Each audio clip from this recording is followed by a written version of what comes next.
The myth of Sisyphus opens with one of the most provocative lines in philosophy. There is only one really serious philosophical question, and that is suicide. Camus argues that if life has no meaning, we need to decide whether it is worth living. Everything else is secondary. Published in 1942 alongside The Stranger, this essay explains the philosophy behind the novel. Camus calls it absurdism. Life is absurd because humans crave meaning, but the universe provides none. The question is how to live once you recognize this.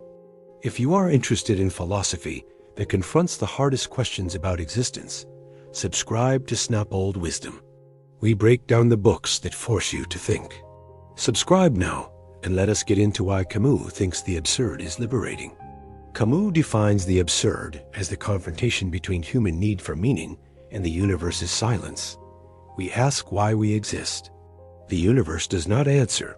This gap creates the absurd. Most people avoid facing it through distraction, religion, or hope for an afterlife. Camus calls these evasions philosophical suicide. You cannot solve the absurd by pretending it does not exist. Religion offers meaning, but requires faith in something unprovable. Hope promises future resolution, but denies present reality. Both are forms of escape. The alternative is to face the absurd directly. Accept that life has no inherent meaning. Accept that death is final. Accept that your actions will ultimately be forgotten. And then choose to live anyway. This is absurd heroism. Camus uses Sisyphus as his symbol. In Greek myth, Sisyphus was punished by the gods to roll a boulder up a hill forever. Every time he reaches the top, it rolls back down. He repeats this eternally. It is meaningless, futile, and inescapable.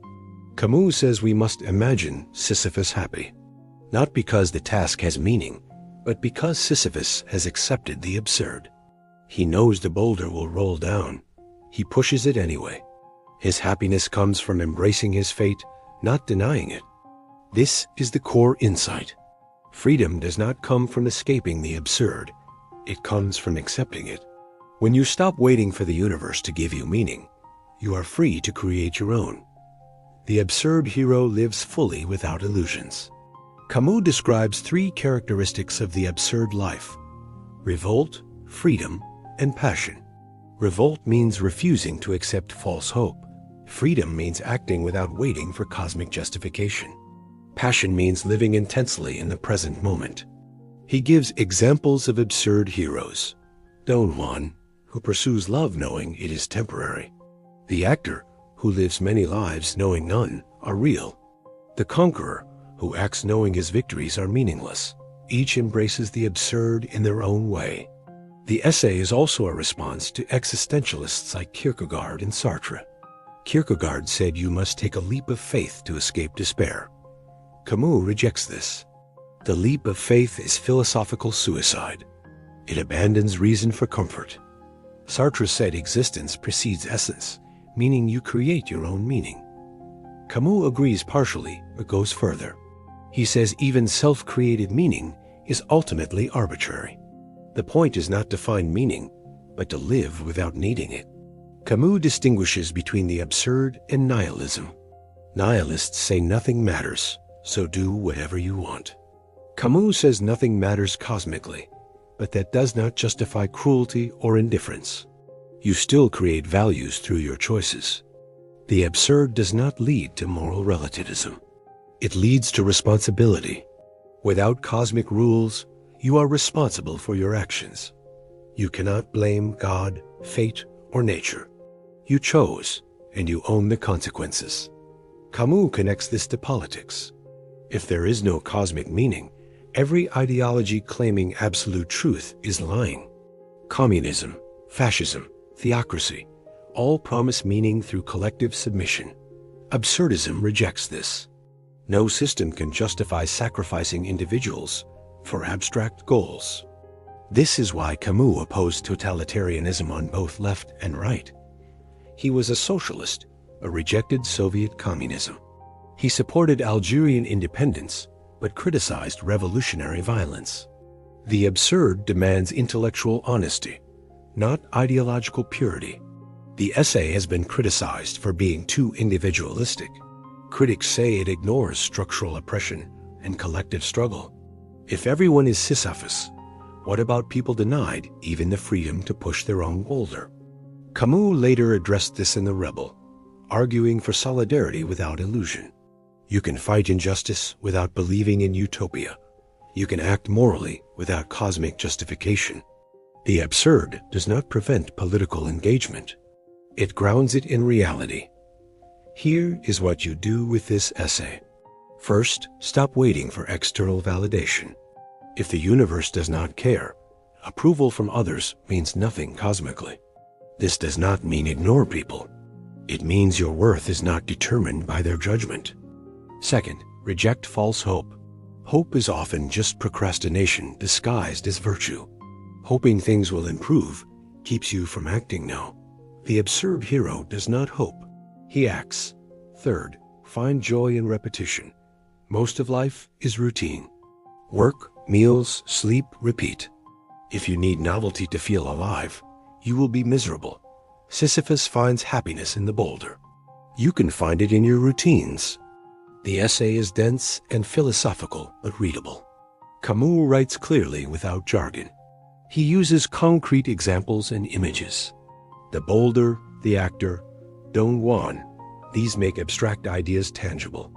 The myth of Sisyphus has influenced countless writers, filmmakers, and thinkers. The idea that life can be meaningful without cosmic purpose resonates with people who have lost religious faith but refuse nihilism. Camus never finished his planned trilogy on the absurd. He wrote The Stranger as the novel, The Myth of Sisyphus as the essay, and intended a play. Instead, he moved on to other themes. The absurd remained foundational to his thought, but was not his only concern. He won the Nobel Prize in Literature in 1957 at age 43, one of the youngest recipients ever. He died in a car accident in 1960. Found in the wreckage was an unfinished manuscript for a novel called The First Man. The irony of Camus dying suddenly in an accident was not lost on people. His philosophy was built on accepting mortality and living fully despite it. His death felt absurdly fitting. The essay remains relevant because the absurd has not gone away. Modern life makes it more obvious. We have more information than ever, but less certainty about what matters. We live longer, but feel less connected to lasting meaning. The question Camus asked in 1942 is still the question: how do you live when the universe does not care? His answer is simple but difficult. You live anyway. You push the boulder. You embrace repetition. You create your own values. You act without cosmic justification. And in that freedom, you find something like happiness. Imagine Sisyphus happy, not because his burden is light, not because it will end, but because he has stopped asking for it to mean something. He has accepted the absurd and made it his own.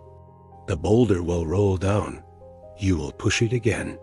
That is the human condition. The question is whether you can find joy in the pushing.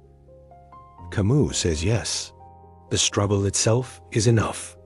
Here is the bottom line. The myth of Sisyphus argues that life has no inherent meaning, and recognizing this is liberating, not despairing. You are condemned to push a boulder forever. The boulder will always roll down. But you can choose to be happy anyway, not through hope or faith or distraction, but through acceptance and revolt. That is the philosophy of the absurd, and it might be the most honest response to existence ever written. Camus forces you to confront whether you are living or just waiting, whether you are creating your own meaning or consuming someone else's, whether you can be happy without needing the universe to justify your existence. Most people avoid these questions. Sisyphus answers them every time he pushes the boulder. We must imagine him happy, and we must decide if we can be. If you have not read it, the essay is around 120 pages and worth your time. It is not easy, but it is clear. Camus does not hide behind academic language. He wants you to understand. He wants you to confront the absurd and decide how to live. That decision is yours. The boulder is waiting.